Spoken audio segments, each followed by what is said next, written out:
Cartoon Feelings. Come in. Thank you. You're welcome.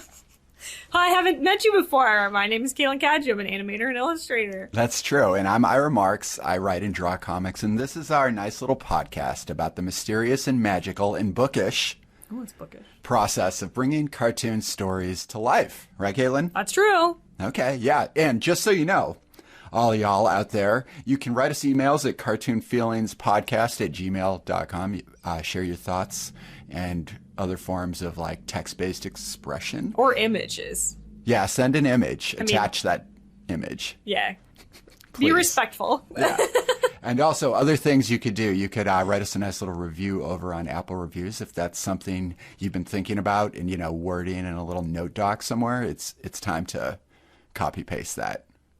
That's true. Yeah, I agree. Yeah. And if you want more of what's happening here Sorry in a to hear bonus that. form, we have a Patreon that we just started up. And right now, at the time of this, there's 2, possibly 3 episodes And you're about gonna, cartoon stuff. you're going to love our most recent one. You're going to love all of them.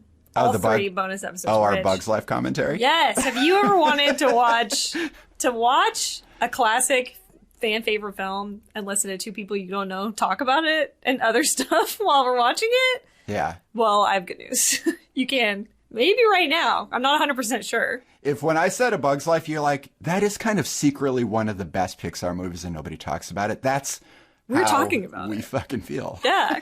So we get did out it. there. And you're supporting the show as well and helping it exist, which is cool. Thank you. So that's the stuff up top. You got anything else?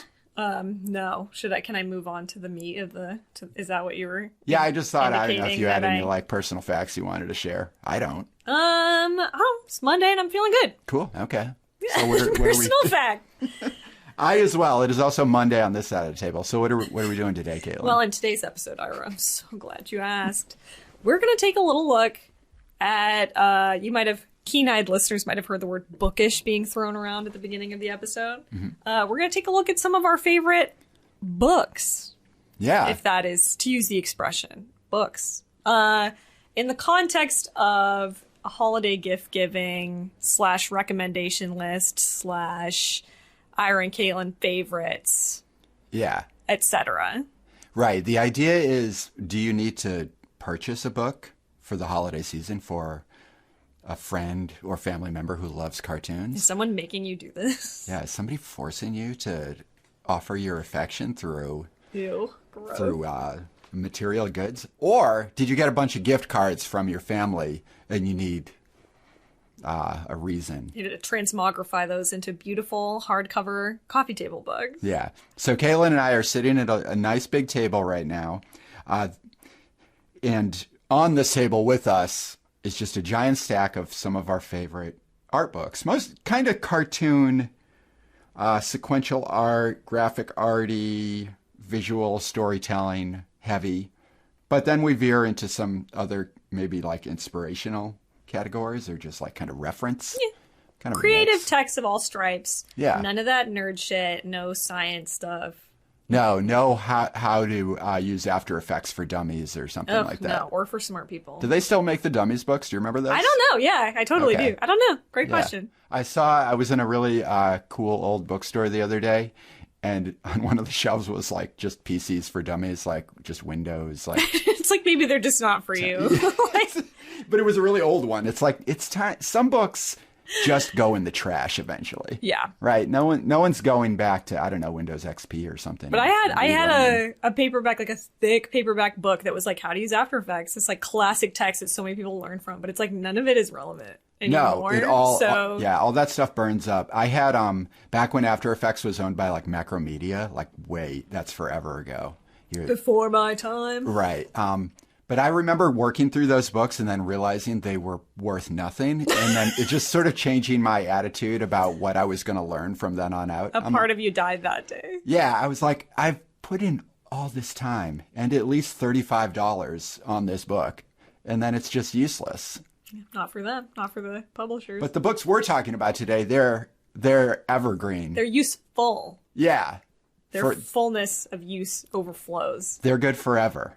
So, boy, where do we start? That's a great question. Should we start with like the Disney ones maybe, just because There's a bunch of them. Sure, I have a suggestion. Yeah. Okay. Why don't we start with, which I think is the most obvious one, the one that my mind went to pretty quickly. Yep. The Disney Illusion of Life I was text. thinking the same. Perhaps. We have so much in common. We Let's have love the podcast. cartoon. All right, We should well, do a let's podcast. here, you can start with it because it was you probably thought of it first. I definitely did. I could see it in your eyes. I was like, he has no idea. Yeah. And just so you know, everyone, we will list links to all the free torrent file. No, just kidding. We would never. You know. Stealing is wrong. All the purchasable links. And so in case you want to look this stuff up yourself, it'll all be there. And I am trying to find like a synopsis of what this book is about, but there is no blurb on the back. Yeah, so we're talking about Disney's Illusion of Life. I'll launch into it. This book is quite old. Yeah. And it was written, I believe, by Frank Thomas and Ollie Johnston. It's like 2 of the 9 old men from Disney. So this is basically like their like Disney textbook, how we do stuff and how we do it good.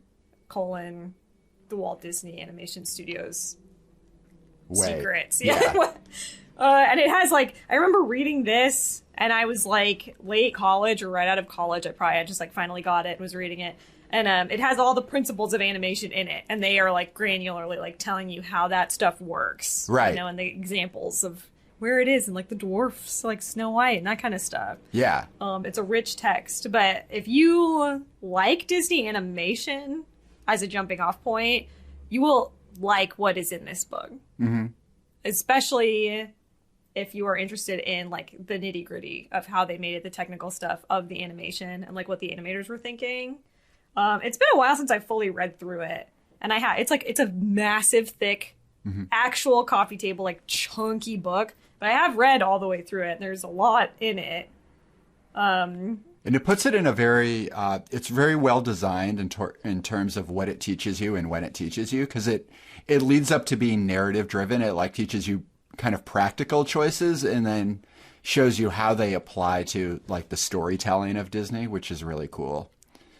So like, for example, I remember, we all learn like the bouncing ball effect, like when you're learning squash and stretch in animation. But in this, it's using a flour sack and turns it into a living thing, really. So it's not about just like creating the illusion of motion. It is like creating the illusion of life and embodying an object with like a sense of empathy for the viewer or whatever. But there's something so appealing about that. Like the reason that I like this book and learning this kind of stuff so much is I love that the process of like the flour sack thing is a lot about like how to make this weird lumpy little thing have volume and like be doing actions and like have character. Mm-hmm. And that's just such like raw artistry to me that, not to take away from like 3D animation or something like that, but it's just like, oh, that's how you really learn that stuff. It's just you can see it. And I think that's what a lot of our choices have in common is a lot of the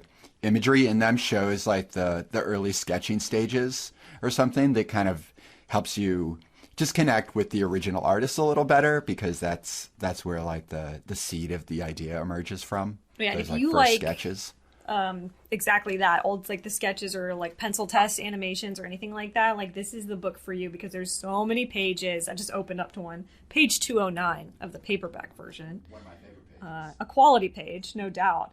And it just has like frame by frame of pencil test animation. So like no paint, no color. And I just could look at that stuff forever. Yeah. So if you like that stuff, this is the book for you. It's got a ton of that production art, like just concept sketches, so much. Mm-hmm. It's really nice. And the philosophy behind the method as well. Like you learn to understand the idea of what Disney means when he's like, appeal, like add appeal, make that's not working. The eyes aren't quite right. It has to, connect better. Like this is the book that teaches the artists how to do it because, if you think about it, the industry was really just kicking off with these guys. Like there's earlier animations, but you couldn't really you built a career by just starting the job. Like this is the book that becomes like the academic way to approach it almost, right? It's like, here's the curriculum as you should study it. It's something, I guess, there's nothing that I remember in this book that I'd be like, oh, like red flag, it has some weird thing in it or something. there's nothing in it that's like, here's what it really was like at Walt Disney. Like, you have to be sort of consciously aware that it's probably glossing over some of the stuff. Right. But it's this kind of book is what I ate up, like, in my younger years, because it really ignited that dream of what it would have been like to work in a place like this at the time that they were working, and just, like, how the artists worked together on stuff and how they thought through stuff. And they portray it often as, like, we're just, we're forging the way and like that kind of, but it's a very appealing mindset, if you're trying to be creatively inspired and that's what you like. Mm-hmm. It's all in here. Yeah.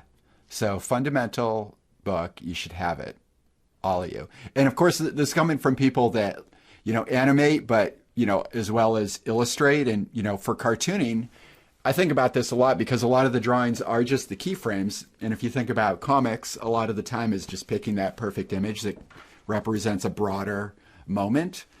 And just the images in this book kind of help you think about that. You're like, okay, I want a character mid-run. Like, what is that perfect frame I could use in my comic? This book kind of like teaches you that stuff as well. Yeah. So it kind of rolls over into all cartooning. How quickly do we want? Because now I want to jump to a book that I didn't bring, but I wanted to, like, honorable mention. Okay. Maybe I'll just throw it out there. Yeah. And we've talked about it before. Animator Survival Kit, Richard Williams. Ever heard of it? Probably. It's pretty well known. But my favorite use of that book is almost exactly that. Because I'm not doing comic panels and such, but just, like, learning how to animate a walk cycle. He just has so many examples in there, and he does the, like, here's every frame just laid out sequentially, and here's what this one's supposed to do. And I'm like, oh, like, there's just something about having so many ways to see the same problem addressed, and he's being very specific about it with his examples. That's very helpful. So it's not just like, I read the text and then I know how to animate, but just, it's a wonderful way of using, like, here are my visual examples. I'm literally going to draw you the frame so that you know what's going on. Yeah. And for some reason that just works. Well, I guess for a lot of people, probably we're visual learners, presumably. Right. But I find it very helpful just as a quick reference. Like, I'll just grab it and be like, what was, like, at that point? Like, exactly. These books are all ones you can just kind of grab off the shelf at any point. You're like, and you should. And you will. Please. Like, some of this stuff, all the ones that I am talking about have, for the most part, maybe one or two I don't carry around with me, but I've brought them, like, on vacation or back to my mom's house for, like, kind of a slightly boring, like, holiday week. Like, I'll just kind of, when something else is going on, like, all right, I've seen this movie a million times. I'm going to just sit here and half pay attention and also, like, is that what coffee table books are for? To give you an out? Yeah, I thought they were to just hold your coffee. Like, you just pour the coffee right into it. Saturates it. Yeah. Okay, so Disney's Illusion of Life. We'll probably get back to this book someday and just, like, do a whole episode. I would love that. Who's still alive of the 9 old men? Any of them? Oh my God, great. I would be surprised at this point. So it won't be one of them we're talking to. Maybe a grandson that's like, I don't do that. I, like, work in shipping or something. Like, something totally. Boring. And we're like, tell us about him. Like, what is his deal? I don't know. I own a pizza shop in LA. I hate cartoons. All right, so we're setting this aside simply because I don't want to go down the giant rabbit hole of it any further. Okay, I won't. I'm coming back out. Kaylin, I like the way with Illusion of Life, you kind of framed it as that's a book that paints a really clean picture of the Disney story. It's like, look, we're geniuses. We figured it all out in this order. Great. Isn't it so great? Here's the 9 old white dudes that did it perfectly. So there's this newer series that I feel, I guess you could describe it as a little more progressive look at Disney. Still very about Disney. Like, it's published by Chronicle Books, and it's a Disney brand series called They Drew As They Pleased, which is just the most charming old school Disney title. Delightful. I genuinely love it. So the cool thing with this series are all the books by Didier Guez, I think is the... Yes. Am I saying that in a slightly right way? I could not. Didier? Didier. I don't know. Well, I don't. We will have you on the show. Please. And then you may correct us, please. So the Drew As They Pleased series is a decade-by-decade look at some of the underrepresented artists in the canon, and even better, their kind of early concept art for what might become a bigger project, or just stuff that seems like it's pulled from their own archives. And I think at this point, when this book came out, I feel like book publishing had really upped their game in terms of scans and reproduction. Like you can really see all the softest pencils on some of these pages. It's so good. That's the stuff. And the format is a little more wieldy. So whereas The Illusion of Life is square, and it's kind of hard to manage, especially if you have a soft cover, the spine gets kind of breaky. So even the hardcover, I'm like, it's just too, if you're a tiny person, like it's very dominating. Right, it's yeah, you have to really want to be dealing with it. This is a little more manageable. It's wider than it is tall, so it feels more like maybe a page they might use like to draw. And panoramic as well. There you go, you can, like take in so much in a single spread. So Caitlin and I both brought one of the books with us. So I have Disney's They Drew as They Pleased, The Hidden Art of Disney's Golden Age, the 1930s. And I believe, obviously, this is maybe like the first one in the series. Yeah, this is volume 1. I think you told me about it. That's how I was introduced. And this one that I have is the only other one that I have, because there are a few at this point. And I'd love to collect the other ones, but I saw that and I loved it, so I went and bought this one, which nobody will be surprised to hear that it's They Drew as They Pleased, The Hidden Art of Disney's Mid-Century Era, the 1950s and 1960s. And I think you got some sweet Mary Blair on there, probably. Yes, it's a beautiful Mary Blair cover of Alice in Wonderland at the tea party. Yeah, and I've got some early concept art from Snow White where the dwarves are just kind of passing. It's like the scene where they're returning home in the sunset from a big day at work. But it feels more like kind of a Lord of the Rings Tolkien-ish. Like, doesn't this feel more like a children's book kind of illustration? The color, too, is like autumnal in a way that like I don't feel like you actually see in the movie, but is really pleasing. Yeah, exactly. It's a little more, it's warmer in a very specific way. So this series is, so this book specifically, this kind of sets the tone for it. As the Walt Disney Studio entered its first decade and embarked on some of the most ambitious animated films of the time, Disney hired a group of concept artists whose sole mission was to explore ideas and inspire their fellow animators. So this is a look at the 4 artists, not only the 4, but 4 of the lesser-known artists who were there kind of doing this early work in a post-Steamboat Willie, like pre-early Snow White era. I could list you their names, but you should just read the book and find out yourselves, because I'm definitely going to say the names wrong. But the other cool thing is, like, you know, this era of Hollywood, a lot of these artists are, you know, they're still really connected to like their European roots or like their art programming. So their kind of fine art skills come out in this early concept art in ways you don't really see later when the artists are trained at like Cal Arts or something. You know, it's this early era is so special in the way it's like so much more connected to just fine art. They really were just making it up. Yeah, exactly. These 9 old men. Yeah, and all their friends. And et cetera, and the rest as well. I love seeing a look, like there's a great page of when they're really trying to figure out how to just make the most adorable animals of all time. They're cute. Those little guys that are just hanging out in Snow White, the little squirrels and chipmunks with their perfectly round little heads. And like, I think what I love about this, the mid-century one, is, first of all, what I like about both of them is like there's art in these books that I haven't seen before. Yeah, exactly. Which I feel like, that's what you get books for. Like, that's great. But it, like, you get, like, I have a lot of Mary Blair books, and there's this significant overlap between like what art is in them. And this one, it's also featuring a handful of artists, Mary Blair included, obviously. But then there's so much concept, like pencil sketches and character concepts in here that, like, if you want to study what mid-century design looked like then, I mean, they're all so different. So, like, you could, Tom Oreb is one of the artists in here, and he has characters, like a bunch of character drawings. He works a certain way and has a certain style. And then Mary Blair is like totally different, but they also have like a unifying design language. Yeah. And it's just like, you could just soak in all the way that they draw their shapes and like their line styles and all of this stuff. And it's just like taking a warm bath. Yeah. And I really like it. A warm bath in art education. And then on top of that, you also get little collections of what might be thumbnails or just mock-ups or like color studies for a scene or a light study. I don't know if it's this book. Yeah, it's got, like, for example, for Pinocchio, it's got the sketch of what would be like the panning shot as Pinocchio and the fox and the little cat walk through the town, and it kind of curves around and it creates like the illusion of the camera panning. But it kind of shows you how they create that weird illusion. There should be a book that's just about recreating 3D camera movements with 2D art. Oh, yeah. Did you see the Akira one that popped up the other day? That's what I was thinking of, where it's the panning shot over Tokyo and it starts like top down, like so bird's subtle. eye, and then and I'm like, good God, it's huge. God. It's crazy. Good God is like the reaction to that stuff. 17 people dead from drawing this.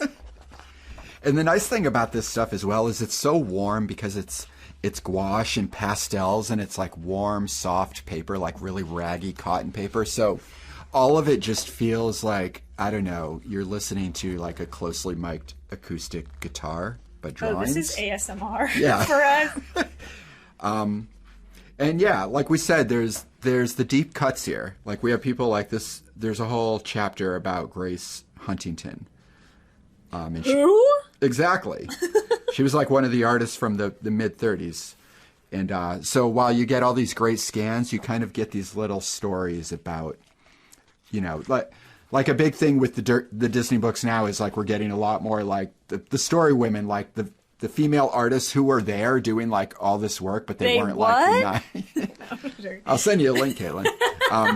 But it's just nice because it's the breakdown of the idea of like the solitary genius or any of these things. It's like, yeah, it was the 9 old men, and for a while that story worked really well as like a collective run by like a single man Disney. But like the truth is, it's a big clusterfuck, and a million people have great ideas, and it's all coming from all over the place, and that's what makes the studio like this timeless thing, is that it's so many people involved. Yeah, it's nice to see like just so-and-so also was there, and here were his cool ideas, and you might have even noticed that at some point, but just nobody attributed it to them in a meaningful way. Yeah. So you it's so easy to be like, the director did that or whatever. Mm-hmm. And it's like, no, actually it was Walt Paraguay. Ever heard of him? You have now. He's a cool guy. Did a lot of cool art. Buy this book. We don't get paid for any of this, by the way. Just love books. Unless we decide to put affiliate links in, which I don't even know how you get those. I don't know how that works. Me neither. No time to look it up. We'll talk off. Oh, we will? Okay. So, yeah, then again, They Drew As They Please series, The Hidden Art of Disney's Golden Age. And mid-century era. Yeah, very, very readily available. I think they're like $40 each new, but maybe, I don't know, this stuff doesn't usually pop up that used. Right, like I feel like the prices with these type of books usually. And I think these are fairly new. Yes. Conceptually, whereas like I think I saw the publishing date, I believe, in Illusion of Life was 1912, which doesn't sound right to me. No, that can't be true. No, 21. 1912. No, look it up. 2012. Maybe that was the publisher where they came from. Cut this part out so I don't sound like an idiot. No. I'm just kidding. It's fine if I do. Early though, old book. Yeah, this is from 2018. Well, Frank Thomas was born in 1912. Maybe that's where that number is popping into. Oh, yeah, because they put that in the. This version is 84. Wow. I don't think it's been updated since, really. It's probably the same one, right? Yeah. Leave that in. No, cut it out. I sound dumb. You make the call. It's fine. I won't listen to this. All right. I just had one other Disney book. I won't get into too much because we have so much to talk about here. But it's a Raleigh Crump book, and Raleigh Crump is from that mid-century era that Caitlin was talking about, and he's the guy that was there along with Mary Blair to do the design work. Like, there's a great photo of him and the model, like this sort of like, what do you call it? The little thing that hangs with the pieces, like a mobile. Yeah. I don't know. Like the World's Fair event where they had the ride for It's a Small World that they eventually moved to Disney World. Raleigh Crump is that. He's also, if you've gone on our Patreon and listened to the Haunted Mansion episode, please, he has the whole bit about the Cabinet of Curiosities thing. Like, his stuff was the stuff deemed too weird to like be part of that.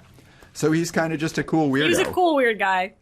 There's great images, and it's basically his story kind of narrated by Jeff Heimbach, who I guess is just a guy that likes Raleigh Crump. Maybe they were friends. Don't really know. But it kind of tells Raleigh Crump's story about him and Mary Blair working together. Raleigh Crump designing like a cool looking garbage can for the theme park. A lot of his concept art and some of his early graphic stuff. Like, these are some pretty just like cool old weird like 60s posters about like smoking weed and just I using was like, typography. did they have this at Disney? No. I assume. Like Disney After Hours. Wow. So it's a cool book if you want kind of a deep dive into a very specific Disney World figure. Raleigh Crump's fun. Why was everybody back then named Raleigh Crump? Yeah, And that similar? was just the names they came up with at the time. Like everybody there was like Wooly. Yeah. I don't know. Everybody just had really tactile names. Yeah, like what is this name? All right, where do you want to go next? Um, Should we cover the noble approach a little bit more? maybe. My instinct is to save it for last because it's probably my favorite, but I don't know if that that's a good actually. idea. Okay, we can. All right, let's set that one aside. Do you want to do... How about you do this one? Okay, I'll do this one. Bad news, folks. This is very hard to physically purchase. So try to soak it up through Caitlin's description. Calling it out. I mean, if you want a physical copy of this book, I don't think they make them anymore. I had a coworker run into that recently and then ended up buying one for a lot of money on eBay, I think. Yeah. So what am I talking about? That's right. It's the art of Over the Garden Wall. Ever heard of it? I was going to say. Yeah. There's such a long silence. This is such a top tier art book, not only because Over the Garden Wall is flawless and wonderful, and a delight, but this is an incredibly comprehensive art book. We were chatting before recording, I believe, that a lot of art books that we both have and just exist in the world are very, they're just documentary of the movie and the concept art. And there's not necessarily a lot of like process or behind the scenes stuff in it, actually. The Disney art books, which I have a ton of and I love all of them, but they're very much like, here is a collection of images that went into the production of this movie. Like, very selective also. You know that there's a lot more that didn't get in those books. And this one I like a lot because it's like, do you want to hear the story about how we pitched this? Do you want to hear how it took us like 10 years of revisions and side projects and like redesigning the characters and writing a bunch of different stories that didn't end up in the final thing? Like, do you want to hear about all of that? Because it's in this. And that's great. It's very thick and there is a lot of like production art and production sketches and like character development sketches, which are all wonderful. But then like this is even, so I just turned the page. I'm just like flipping through it. And there's a page that is just full of like paragraph long story pitches, basically, where it's just like character and character do this. And that's like an episode idea or something. And if I'm not mistaken, I believe they even turned some of these, because the show is like episodic in nature, pretty much by and large. What happens in one episode is kind of random compared to the rest of them. They're not always like related.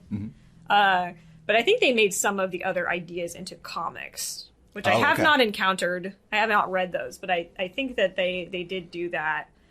And there was also, I believe, a pilot animation that has a very, like, you can find it and you can see all of the commonalities, but the story is different. It's just not, it's just a kind of the skeleton of what became this.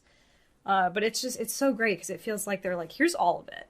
Yeah. You know, here's the whole thing. And it's just like, if you get Pixar's whatever art book, like Brave, they're like, this was always what we were doing. Yeah. Here's some bears. It all like, went perfectly. No directors. Here's an archer. And they don't talk about that stuff, you know? It's just like, whatever. And this one is great because they were like, here's a scan of these like raggedy hand notes that I wrote down in haste about some random thing. And here's a bunch of pictures of characters that like do not exist and never made it into the thing. And it's just funny. Like, you actually feel like you get a sense of what the creators were thinking when they were working on it. And I think that's like special and valuable, as indicated by the fact that you can't purchase this anymore. So,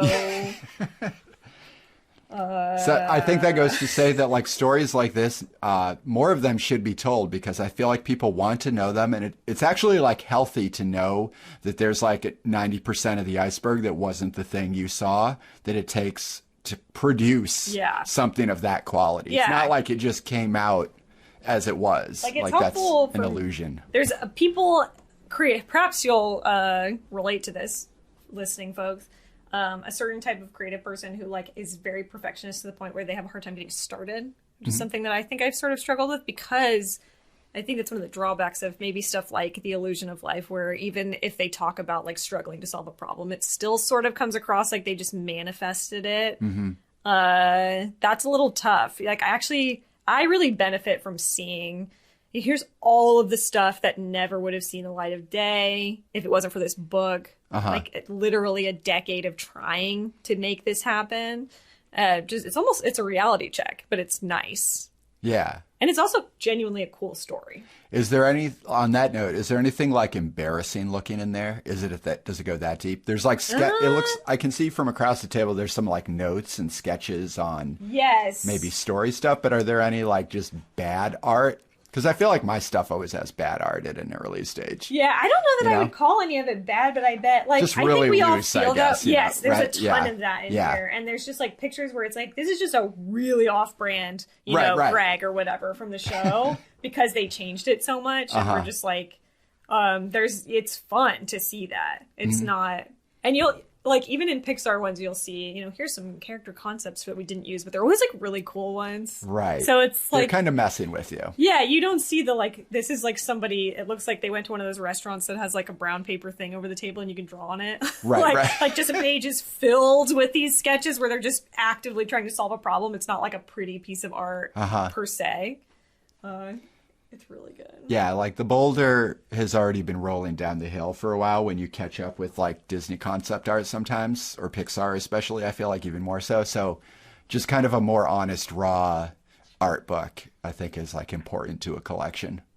Especially when it's something that's like so unique as Over the Garden Wall. Like when that came out, there was nothing else that looked like that at that level, like with that it was very type special of exposure. Feeling, yeah. And it continues to be today. So I do think it's worth seeking out in some form. Don't steal. It's wrong. No, this is Kaylin's book. Don't take it from her. Not this one, please. I won't respond if you email me. Yeah. Well, if you email the Cartoon Feelings email, whatever. Well, anyway, we'll talk later. Try to negotiate. But I recommend trying to get a copy to flip through, at the very least, from your local library, ? That would be a pretty cool library, I bet, if they had that. A dope library. Because the first person taking out that book, they're not returning it. Oh, is stealing it. Yeah, 100%. Didn't really think about that. Don't steal, guys. Yeah. Boy, okay, let's see. I think I'll quickly say this book because it's leaning a little too far away from the general topic. But because we're talking about like the visual history of a project with Over the Garden Wall, I have this great Dungeons and Dragons book. And you're like, Ira, that's not really a cartoon. I guess there was a cartoon. Was there? Yeah, in the 80s. Of course there was like a dungeon. They tried. Oh, well, they're making a live action film. I know. Anyway. So there's this great Dungeons and Dragons book called Art and Arcana. And it's put together by 4 guys who very thoroughly gathered the whole narrative of Dungeons and Dragons, the role-playing game, from its earliest conception to its like latest flashy incarnation. So here's how this kind of like fits into the bigger picture. It paints a great story of a creative process of world building, I would say. So like Dungeons and Dragons began as kind of like a zine, right? Of little modules and like loose rule set at no budget. And so the early concept art, which is still an aesthetic that persists today, is, like Gothic text cut and pasted from a zine, butted up against like typewriter fonts, and teenagers with a really minimal understanding of kind of Prince Valiant era comic strips and a really poor memory about like what mythological creatures like would have looked like. And a passion. So like, for example, you get a picture of and of course, this is all from the late 70s, so it's not like there was a He-Man to reference or any of that other kid content. You just either knew what a Gorgon looked like or you didn't, or it was somewhere in your memory because you read a description. Early Dungeons and Dragons art is like these just half-baked ideas drawn by artists with no training and just like minimal high school, like GED level, like knowledge of the world. Hear that, nerds? But boom, I feel like stuff by like Ira this, Mark. like the use of contrast in old D&D art, I feel like it's still a look you see, and so it feels like very like old comic books too, which you sort of like mentioned, but it was just like it's black and white, like it's not that there's not color, it's just people trying to convey something, like Right. motion or form, something. Right. And they're probably 16 or 17 and they got paid basically no money, but they wanted to be part of this. And then, that's early Dungeons and Dragons. And then it very quickly grows and they start hiring artists who have careers in art and design book covers and all that. So, you can follow the story of like the Beholder, which is like that ball with like the eye and all the little eyes around it in its earliest draft. And then what it looks like it just used to be called Big Eye early on. Wow, I love that. That does have big high school energy. Exactly. So it's very charming, and I find this encouraging because that whole idea of, excelling at art, having the privilege and opportunity to like go to LA, study it, whatever, be part of an industry. Like I know some of you listening probably are those people, and that's cool.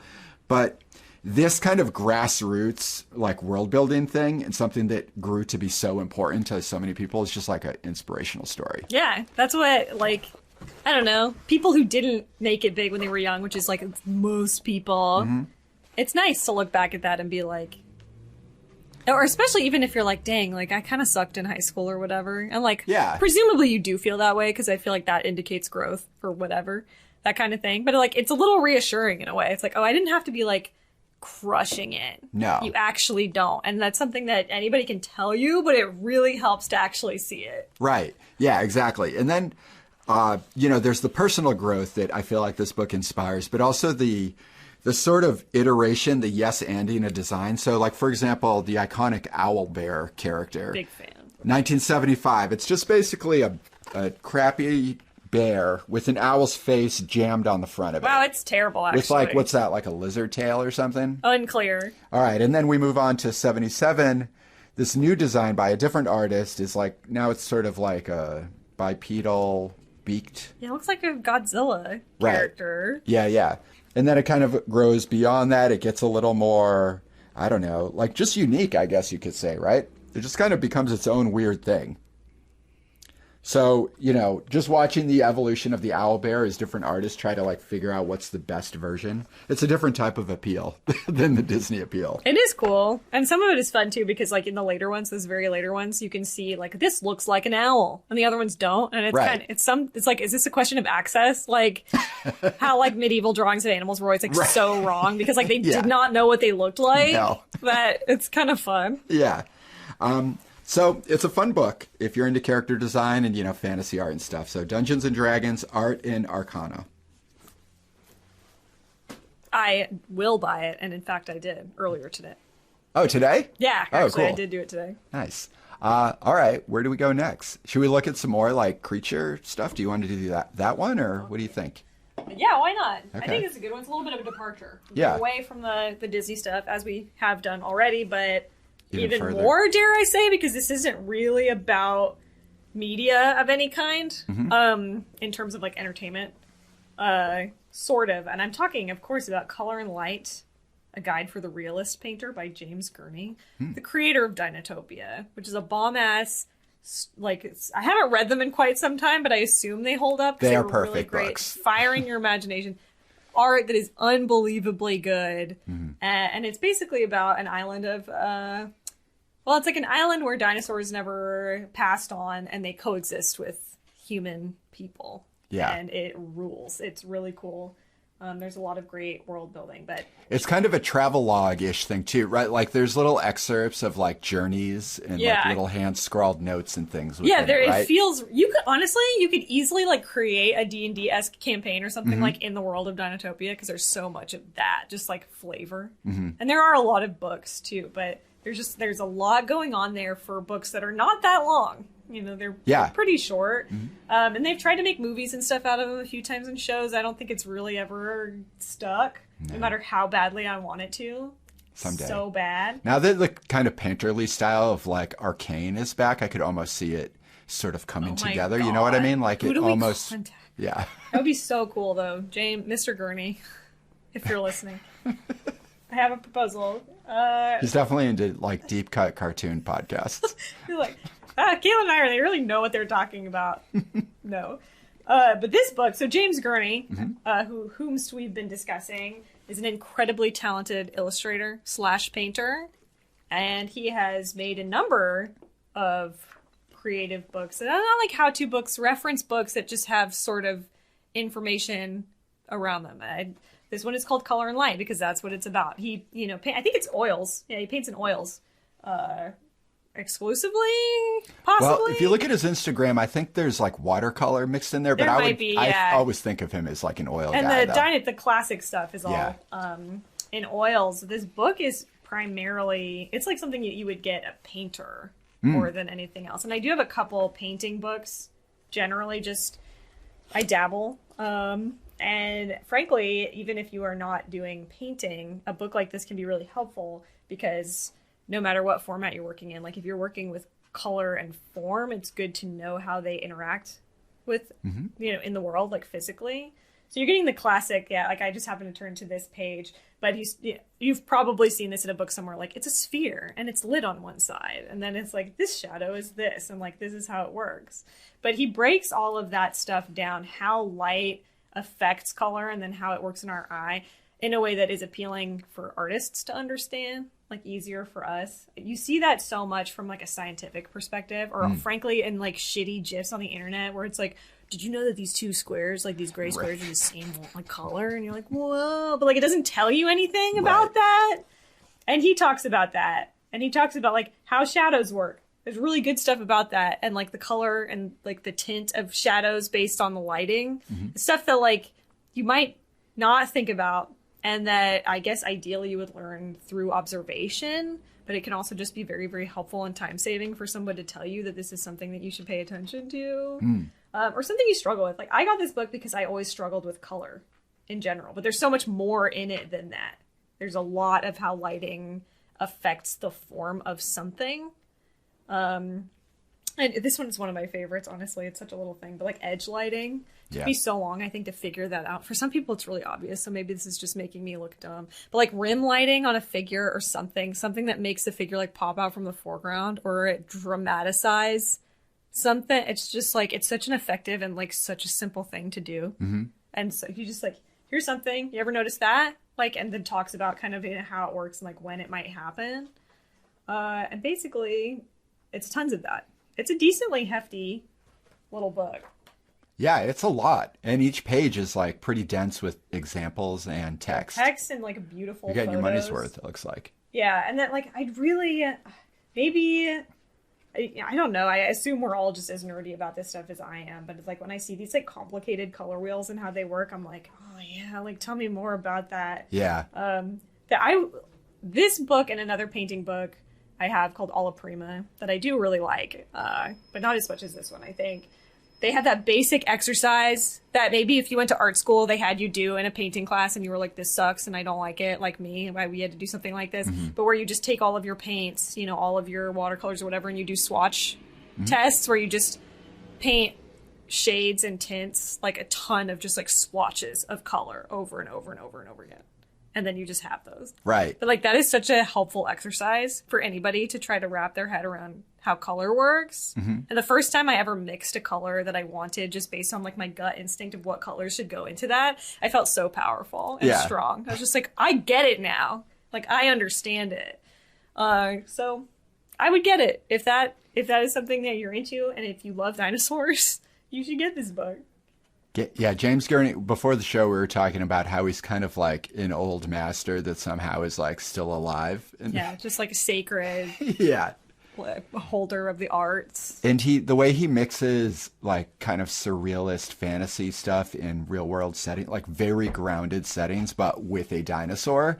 I think it's a real gateway for kids or young fans of storytelling to enter into kind of like a more mature world of like artistic study, because like he reminds me of like Thomas Cole, who's like the Hudson School of Art guy, like does a lot of landscapes, master of light, does weird surrealist stuff, but in the late 1800s. But James Gurney's definitely like a descendant of that, but there's something that connects with kids because of the content, because like who doesn't love dinosaurs? And a lot of his stories feature kid characters that you could like connect with. Yeah, but it's so great. Really, like as a kid, it never felt like I was reading a kid's book. No. Yeah, exactly. And there were like, I had one, I don't remember the name of it, but it was one where they go underwater into this like deep like old flooded like civilization that used to be there, whatever. And they're in this like crazy sub that's powered by this magic stone. Like it all sounds so kind of ridiculous when you're reading it, but the way it's written out, it's like,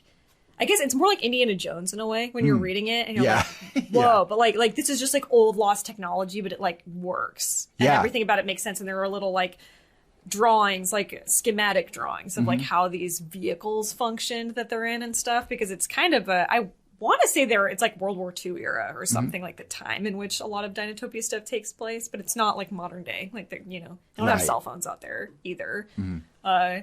But like that, it just feels so real, and it feels like adult situation. There's a character in that book who's like this gritty old man kind of, and I was just like, you just feel like he's a real person because of how realistically they paint him, and he's not like a cute designed character. He's a man, like a human man. And it's just like there's something about it that just feels really real, and vivid.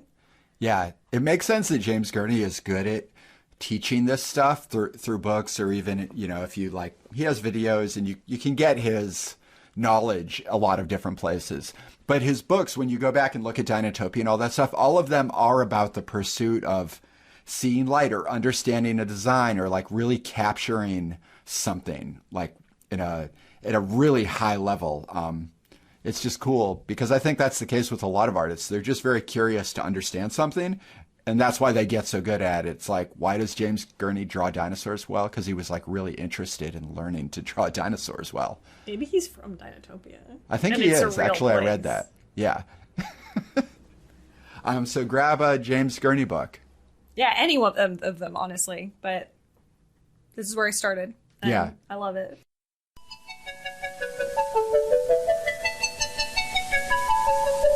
Butterfly in the sky, I can go twice as high. Take a look, it's in a book, a reading rainbow. I can go anywhere, friends to know and ways to grow, a reading rainbow. A balanced diet, a balanced bookshelf of art books involves cartooning, but also a little bit more, painterly, realist, the fiber fine art of the art diet. Exactly. Oh, you know what? Something in a slightly similar category I guess I'll talk about is another massive book I have called Creative Illustration by Andrew Loomis. And he's a pretty iconic commercial artist.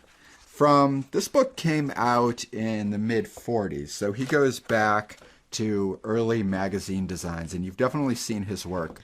And he has a whole series of books. Creative Illustration is my favorite because it really gives you a sense of his knack for composition. So the book sort of follows a couple ideas. It's kind of related to like principles of photography and how you stage a scene. So let's say you need to draw a character, you're creating an ad for, I don't know, like a ski resort. Like how you pose that character, what's like an interesting, compelling angle that's not like centered on the horizon line, where the light source should be. All these principles like Caitlin was kind of talking about in Color and Light, but more in just sort of a graphically rendered approach. Like his work is very pen and ink-ish, sketchy, loose, but the book does go into greater detail about how to structure a face design. He is sort of like a master of drawing, I guess, pretty white ladies of a very specific type from the 30s and 40s, right? Like just kind of like old Hollywood looking what people, a niche output. Like it's very specific. It's stuff that's still relevant, but also in a way like very narrow. And he has all these great ideas. Like he talks about this idea of loss and gain and just sort of like the mind game of thinking of positive and negative space. So, if you're interested in composition of a shot, whether you're like framing something for an animation or a panel for a comic, Andrew Loomis just has a lot of the best tips and ideas of IMAP. Like, let's say you're staging a scene of like a man grilling something, and behind him is the people he's about to feed, and behind that is a fence, and then in the foreground is like the family dog and a hose spigot to show his domestic life. He shows how to arrange all those things so your eye follows the narrative in the way it's supposed to. So it's not like he's the only guy to do that, but he has a great way of explaining it. And his language in the book is very energetic and fun. Like you can picture him being a very assertive teacher that covers a lot of material in one class. Ooh, and he has the whole answers to queries section, I see. Yeah, it's kind of a course. Like it's kind of like a college course in a book. But yeah, it goes through tone, color, like all the basic things. And there's more books in this series. I can't remember what the other ones are. Some of them are about figure and color and all I those feel like things. he's known off the bat for like drawing people. Like Yep, the books on how to draw people. If you like Google how to draw a face, you're probably going to find one of his studies of like a structured man's face with like geometric forms where the cheekbones are and how to draw it at all the different angles you need and where the light hits it and how you get like a shadow under the eyes, all that. So I love him for that stuff. More for me because I'm not good at those things. I appreciate the sort of composition stuff.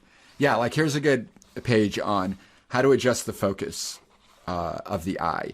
Like centering the horizon line and putting the head in the foreground, but overlapping the horizon line is a bad composition because you're creating too much like tension of all these lines meeting at once. And then he shifts it around and gives you a couple options on how to better design that to relax the eye and create a path. So it's cool. So this is composition, a good composition book if you're into that. Andrew Loomis, Dead. Ever heard of him? New All right. podcast catchphrase? Okay, should we keep going? What else? Oh, should we get into like sequential art stuff here? I would love to. You want to do this one? Yes. Okay. This one, let me just say up front, and I feel bad for doing this a little bit. Out of always print. throwing this out. No, actually. Well, it might be. I don't think so. I don't think this one is out of print. I'll just say that this book is like, I think from the 90s, and there's some stuff in it that just hasn't aged well. That's it. Uh-oh. It's not groundbreaking. There's just some stuff where you're like, hate that. That's not great. So I'm just throwing that out there because it is also fairly useful, at least for me. So like my thing is that I suck at perspective. Generally, there's a couple. I guess I just feel like I suck at everything. I think like you I've have had to good work at it. perspective. I don't know. Thank you.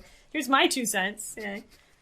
I've really worked on that, but I needed. This isn't the only book that I have on perspective. Basically, I've sought out help in this regard. Like I was classically the kid who was like, I'm not going to put a background on my thing because like that involves like grounding it in some kind of realism, like hard pass. Not going to do that until I realized that I should probably work on that. And this book is called Perspective for Comic Book Artists by David Chelsea. And I like it because it's literally a comic book, which is fun. But also, like, honestly, it's very simple. The concepts that it gets into are not, it'll get very complicated. But just the narrative is very easy to follow. It's literally written in a linear fashion, so you can sit and read it like a book. But it's basically 2 characters in like a cosmic playground where you can sort of do or manifest anything, talking through concepts of perspective and how to create perspective and draw it correctly. And I have found it super helpful. And I'm trying to think of a good example, and it's a little bit hard, I think, because it's like a book. So it sort of skips around. There's not like, this chapter is about whatever. It doesn't have that. It's just like cover to cover. We're talking about a bunch of stuff. Like we're going for it. I think it might break up into chapters, but it's pretty loose in my mind. Is it kind of like Train of Thought-ish? And yeah. Like Scott McCloud's Understanding Comics. Have you ever read that one? No, and I just Okay, realized that I never actually mind have the copy of it, and I just bought another one today like an idiot. Because I bought another one of his books. I meant to get, he has like a couple, he has a few. Yeah. So, yeah, I'll have to give that to somebody. Oh, maybe we'll do a giveaway. That would be fun. Yeah, we'll both sign it for some reason. Oh my God, we should do that. It's like nobody cares, but like maybe someday it'll show up like in an estate sale and they'll be like, who are these people? Probably so interesting. The cover You're like this? destroyed this book. But yeah, it'll start out super simple. Like it's a horizon line and these characters are just talking back and forth about stuff, drawing stuff into the situation. And the camera angle is shifting all over. So it's also like kind of David Chelsea, who I don't know who he is or like what he's worked on. But he's sort of flexing too, because he's like, now my character's like down here and I'm like looking down at him or whatever. And then it gets crazy. It goes through some of the stuff that you've probably covered, like vanishing points, or like people be like, it's a set of train tracks like going, but what if there's another one going this way? That's 2 vanishing points. And then it just keeps going from there until we have like cityscapes and figuring out how to, place items in a room from a certain, height perspective, and just like a bunch of different very helpful use cases. Mm-hmm. And then like for me, the work that I've generally had to do is very short turnaround, and I need cheats, frankly, for like perspective stuff. So if I'm not just like building a pseudo like 3D environment really fast in a 3D program to try and like cobble that together, I need some of these. And it's so basic, but it's like if you want to find certain perspective, it's like just turn the environment into squares, and then you can like have the squares like draw an X through them to find the center, and like just stuff like that. But some of that is just so helpful to know when you have no time and you need it to actually look right. So I thought that was good. I liked it. I would recommend it. I think it's like fine to acknowledge that we forget some of that stuff, because some of those things are so fundamental to like the principle or of the art, that aspect of art, that they become invisible to your brain. Yeah. And like that, you know what I mean? Like when I learned it, I was like, whatever, I'm a child. I don't need to know that. And then later you're like, oh, I need to go back and resolve that part of me, that weakness. I like that you brought that, and I want to look at it more, because I'm also not only, I should get better at perspective, but the books that teach you something through comic narrative have always been like really big for me. And there's Understanding Comics by Scott McCloud, a book I could pull off the shelf and talk about, but it's, no, don't spoil it for me. Yeah, I won't, but it's a classic. Like you either know it or you don't. But there's that, and actually our pal Mark Crilly has a great series of books that he's doing. Mark Crilly, who was on our My Neighbor Totoro episode, a classic ep, one of our early guest episodes. But he has a series, one of them's called The Comic Book Lesson, and the other's called The Drawing Lesson. And they're more for younger readers, but they teach you to see basically the choices that are available to you when you go to like set up a page or like tell a story with characters, and where speech bubbles go, and all those elements of sequential art that work anytime you tell a story like in a frame. Panels and speech bubbles don't necessarily apply to animation, but like there's still cool things to learn. And they're told through stories where a kid goes into a cool art store and meets a cool art girl who's like, "You make comics? Teach me." And she's like, "No way," which is like the refusal of the call, basically. At the end, she throws the ring into Mountain Dew. Yeah, it gets very epic. It's about 2,000 pages long. No. But they're nice, short little lessons told through a story. And I feel like some of that stuff, it makes it easier to learn because it's like emotionally engaging in a way or something. It's like character. You can hear the character's voice. Like that looks like it's like that too. You're watching a guy kind of just explain stuff to you. It is that, right? Yeah. And then they like, that's what, some of it doesn't age well because it's like supposed to be funny. So he's like constantly throwing in like jokes and He's stuff. He's like, you remember on that episode of Seinfeld where like... yeah, it's all in there. This is actually one big episode of Seinfeld. Yeah. So... Cool. But yeah, I that really works for me. So I recommend stuff like that. And I look forward to reading Understanding Comics. Yeah. And others as well. Right. There's Making Comics, and then one of them doesn't age super well, but only because it's like about the new medium of like web comics. Yes. It came out in like 98 I think that's the one that I like had in my cart, and then I was like, I don't know if I need this one, so I took it out, and then I had the other one, and I was like, I guess I'll just rebuy the same book I had. Yeah. Because why not? Yeah, why not? You read it in stereo. I have this, I pulled this off the shelf. I didn't know I was going to talk about it, but I will, because we're talking about books. Surprise. Comic books that kind of teach you something about storytelling and like visual narrative and design and stuff. So this book is by Matt Madden, who is a comic artist and teacher.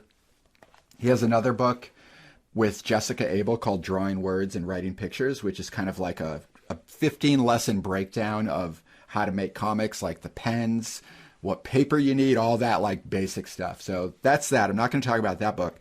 But this one is an exercise in style, in the way old like beat poets would like play with language and do weird like surrealist stuff. It's called 99 Ways to Tell a Story. And I would use it to teach. I don't know what the students got out of it, but I had a lot of fun.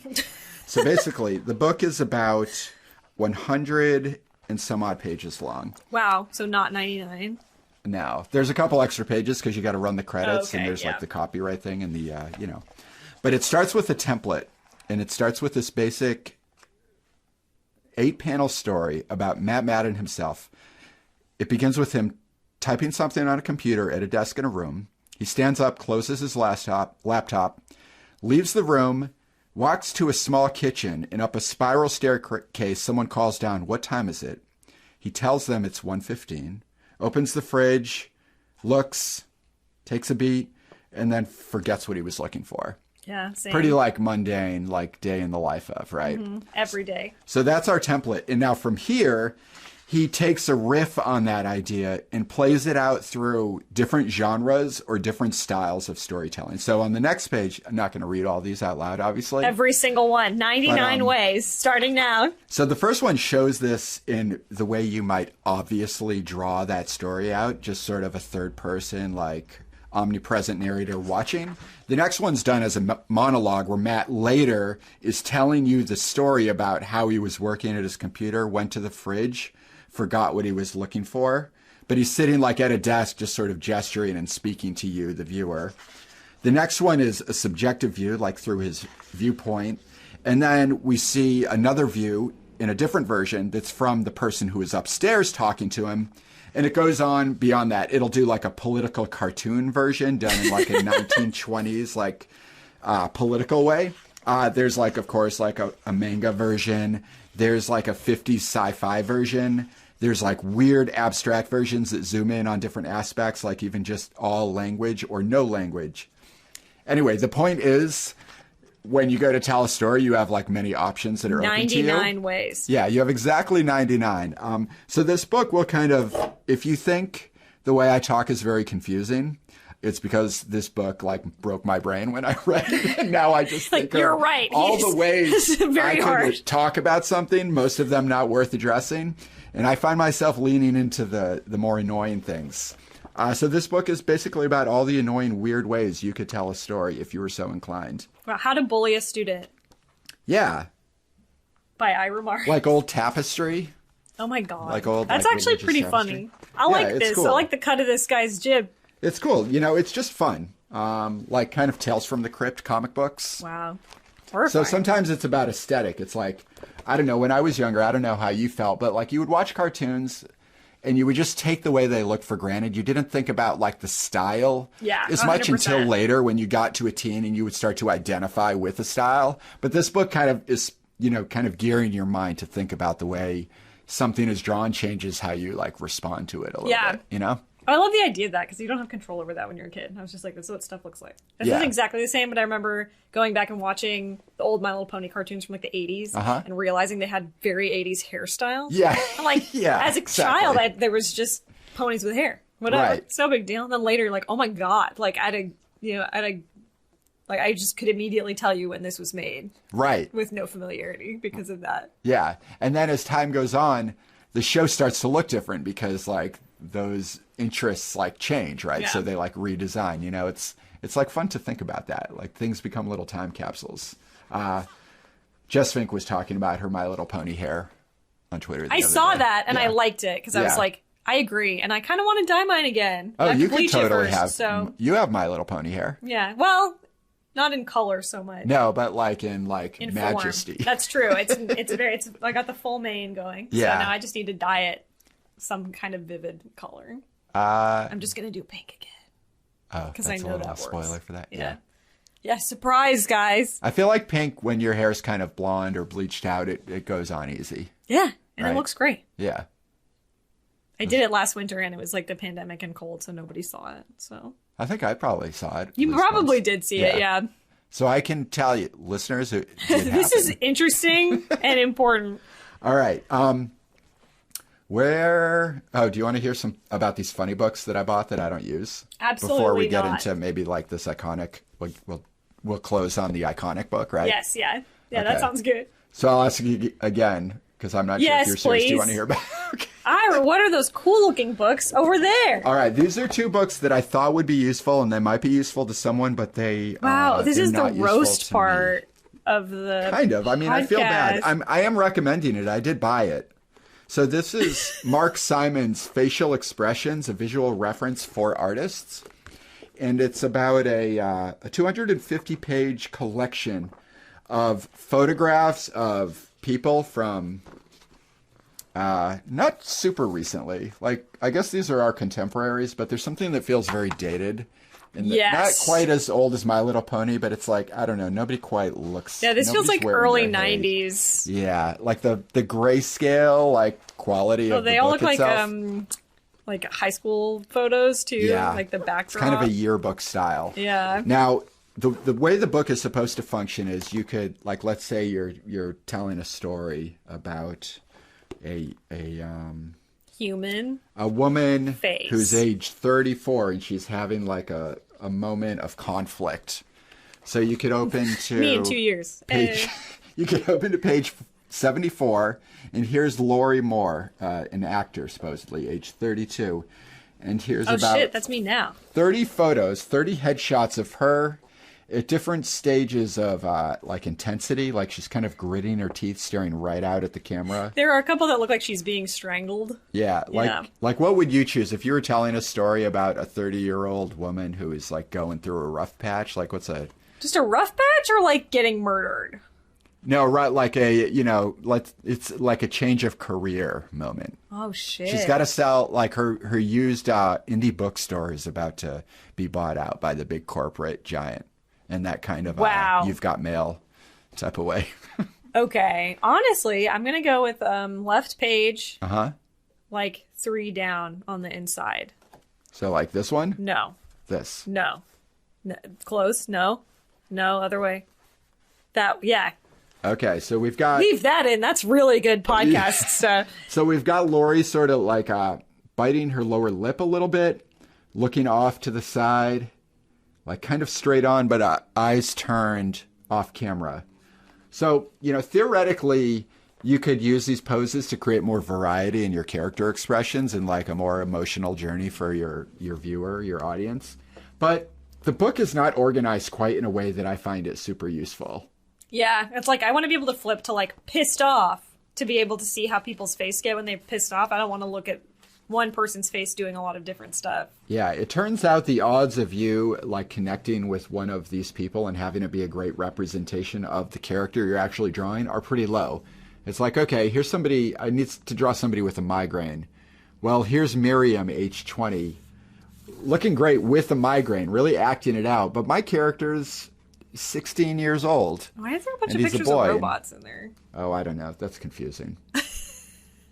But yes, I mean, I think you make a great point because, like, I think a book like that could be useful if you are trying to study drawing in general. Like, doing studies, that can be good. I have these really funny... I wish I'd brought it.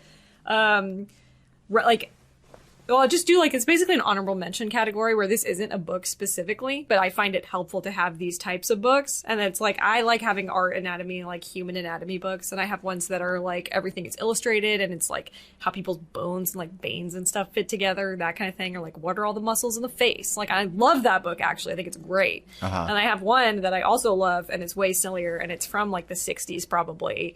And it's like half of it is a man and half of it is a woman, the same one, over and over, doing a bunch of stuff. And it's just photos of them. They're like super naked, but like incredibly of their era anyway. Like it's super obvious black and white. And the man's like, I got a sword. And I'm like doing a sword thing. And it's so cheesy and hokey.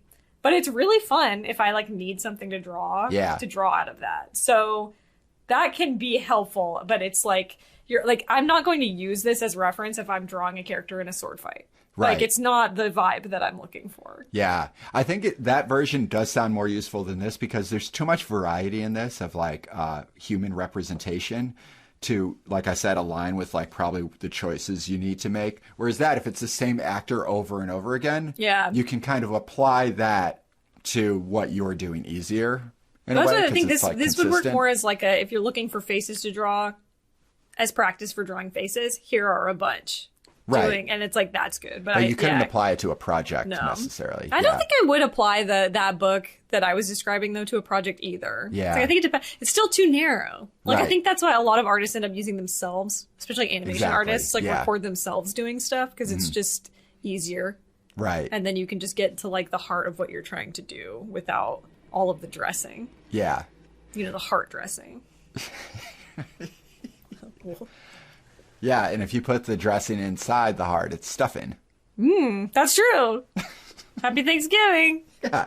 Okay, here's another book I bought that I thought would be really useful in that facial expressions type of way, but it's not. So all this stuff was kind of purchased when I was really trying to level up my character design skills. I'm like, I need to vary my expressions. I need to kind of like learn on a deeper level the emotional journey of like a character. So this book is called The Emotional Thesaurus, A Writer's Guide to Character Expression. And there are no drawings in here. It's simply basically kind of it is a thesaurus. So for example, Kaylin, let's say you're making you have a scene about anger. So true. And you need to maybe describe visually or with prose the different physical signals of a character who's angry. So, anger by definition is a strong displeasure. This is or not wrath, a good book, Ira. usually aroused by a perceived wrong. And here's how you might draw physical signals of anger: baring one's teeth, cutting people off when they speak, jerky head movements, protruding eyes, and so forth. And that list goes on for 2 pages. And then on the next page, we have annoyance, we have anticipation, and it goes on.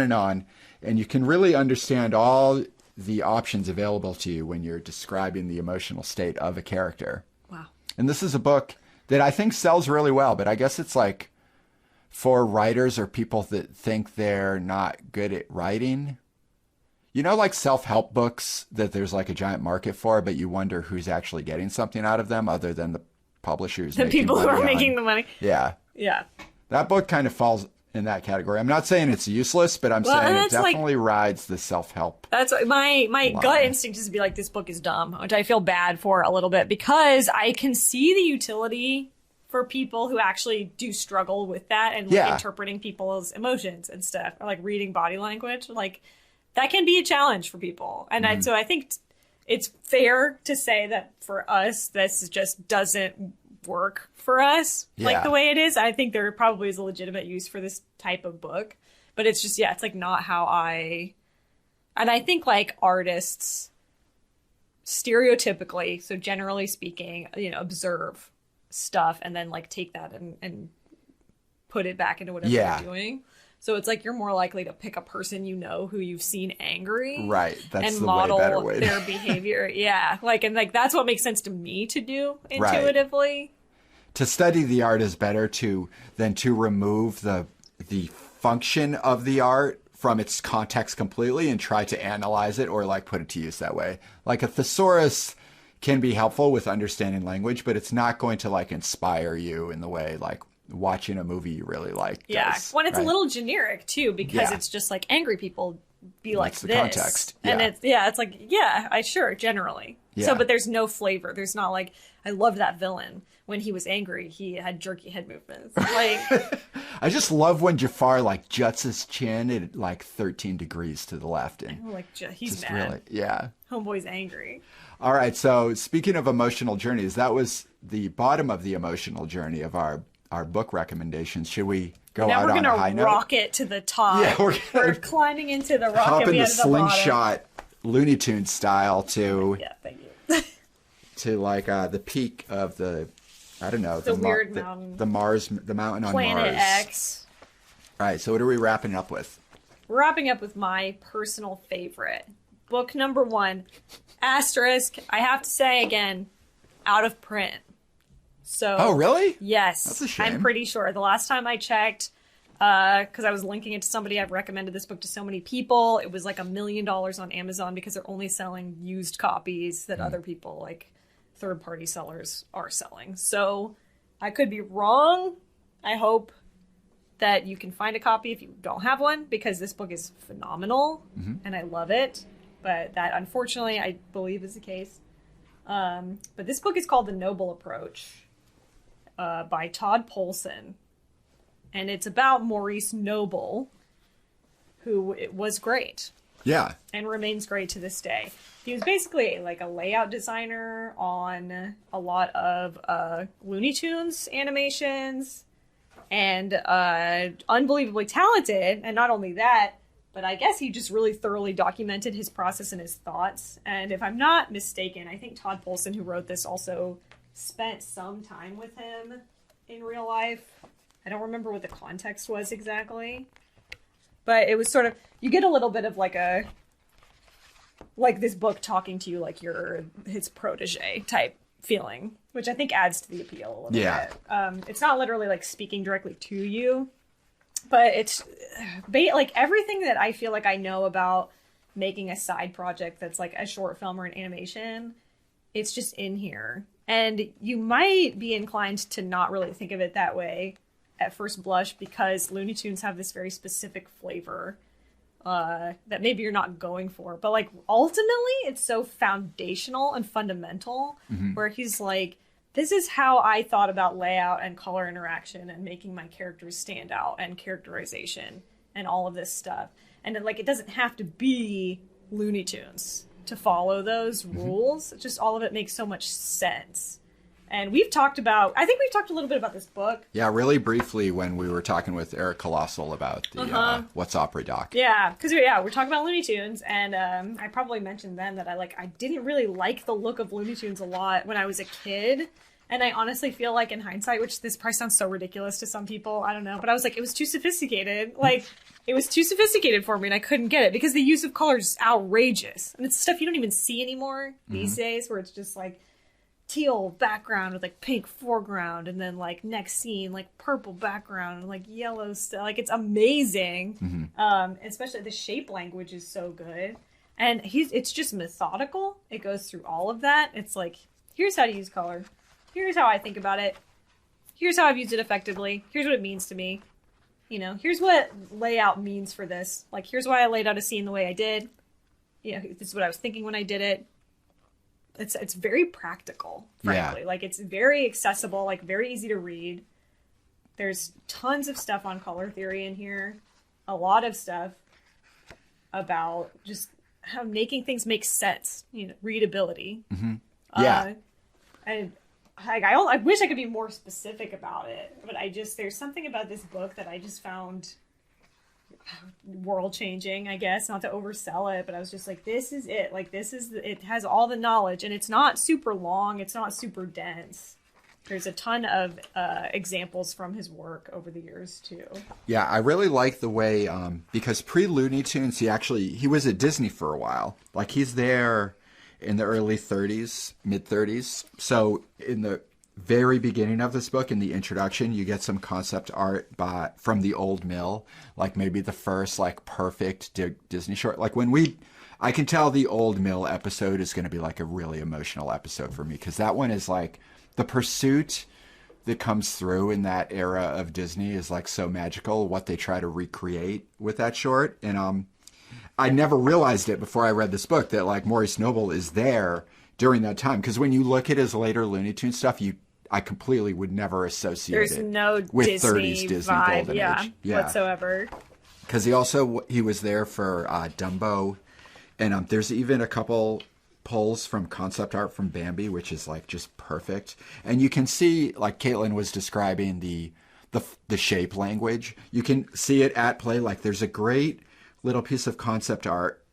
It's on page 19 of just a scene in the forest, no characters, but it's just a couple shapes, like really angular shapes of rock against kind of this soft mossy green background, really like blackened out foreground, and this perfect like white shape of a really narrow waterfall falling and just splashing in between the two rocks.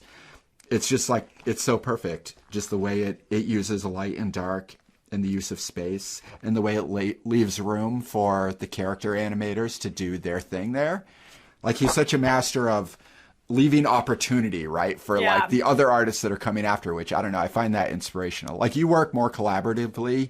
I don't as much, so I feel like I cherish this knowledge more because I know I could easily not have to do it in a way, you know what I mean? Well, and also, it's an art form, and that's not to like dunk on people I've worked with, but it's just like, it's hard. It's hard to actually be good at that, to set things up in a way that's intuitive for other people to like build on it. Yeah. So that is difficult, even for me to do. And then you get stuff that's like, they weren't really thinking about that, you know? So then you have to kind of like cobble it back together. Yeah. This also made me appreciate background design too. Like, that's his whole deal is not like, I did the characters, like I'm what you're looking at. even though obviously we spent a lot of time looking at his beautiful art, but it was like he made backgrounds just so much part of the thing, and just like treating them as so important, which they should be. I guess background designers listening are probably like, yeah, duh. But yeah. I just like, it was something I didn't appreciate because I was always so character oriented as a kid, and now it's just like, whoa. And yeah, like just like you were saying, there's a section later in the book where he talks about like having like the acting area. Right, where right. it's like where the character can like do their thing in the background, and like making sure that you reserve the space for that. Right. And it's just so great. It's like so thoughtful, and it's not like, oh, we had to make the funniest characters, so like I did this and that, and like I'm so funny. It was just like, how do I make this work and like make it good? Right. And that's an ethos that I can really fuck with. Yeah, and it's such a great lesson in all those things, because I think, we talk about like studying, watching an animated feature and finding inspiration there. I feel like so much stuff packs backgrounds with like inside jokes or references or other things. This is so fundamentally stripped to the principles and of a certain era of art, and like great color and a couple shapes, and that's it. There's no, unless it's really important, there's no like extra joke. There's no thing you're going to catch the next time around. There's just like kind of an angular room with a hallway and a window. And it kind of creates like the perfect staging and kind of a spotlight and an accent and a sense of depth. And then the scene would just play out there. You can just learn so much by not having the other distractions that would like fill out a room, like all the design elements. And like this is the strength of cartoons of that time too, where sometimes I feel like we're here like moaning about how Pixar's just like, so busy and realistic now. But there was a beauty in that. Like sometimes there were very nice details in these backgrounds, but they like more than anything else just facilitated the story of the content. Yeah. And that is beautiful and elegant, because they also just had their own unique flavor that's really nice. Like I kind of miss that. I'm sort of tired of looking at so much stuff, and being like, the lighting on everything is realistic. I'm like, yeah, but I'm tired. Like, I'm tired of that. Yeah, it's like too much information at a point. And I think there's something, I can't crack exactly why this era maintains. Like, it's also kind of a coincidence that he was born in the right place and time and had the right set of skills to really excel at this look. And in this type of work, and the tone and the mood of the whole Looney Tunes thing. But this stuff just sticks around. Like the ideas are still relevant. There's nothing, because it's so stripped down, it ages well. Like there's not a lot of references that aren't timeless. It's like I'm looking at an image of the Eiffel Tower and the park that is in the foreground of it. It's like that's how you might render this scene today. Like it wouldn't look much different. It's got some tasteful chairs and a fountain and the Eiffel Tower in the background. That's France. Trees. Yeah, and that's all you need to know. The last thing I want to shout out for this book, leaving space for you to add anything else also, but for me, is that he was so practical, and I probably said that already, but when he's talking in this book about his process and stuff, it's just very like, you do what you can in the time that you have, but make it good. But it's just, I can't quite pinpoint it, I guess, but in a lot of other books, they don't say that. They don't talk about the time. So it's like you have to know after the fact that somebody crunched really hard to get that done. Yeah. Because like in Illusion of Life, nobody's going to talk about how they like came in on Saturdays and stuff. Well, they might, but it'll be in a very affectionate way. Like we even were there on Sunday morning or whatever. And it's like, that sucks. Like, okay, cool. But this guy is just like, we had like such and such time and money to do this. So like, do it like this. Yeah, like, yeah. Just this makes it easier. But it's also like, it's just sort of like, oh, you can be really, really good at your job and also not kill yourself. Like, that is really awesome. It's really nice to hear that from somebody who I admire so much. And just also, he was that guy that was like, if you have limitations, like, just use it. Like, that's good. Actually. Yeah. And I just feel like that's always so helpful to hear. And then to have somebody be like, and that's how here's how I did it. Like, it's just so practical and effective. Right. Yeah, totally. Buy this book. Yeah, buy the Noble approach.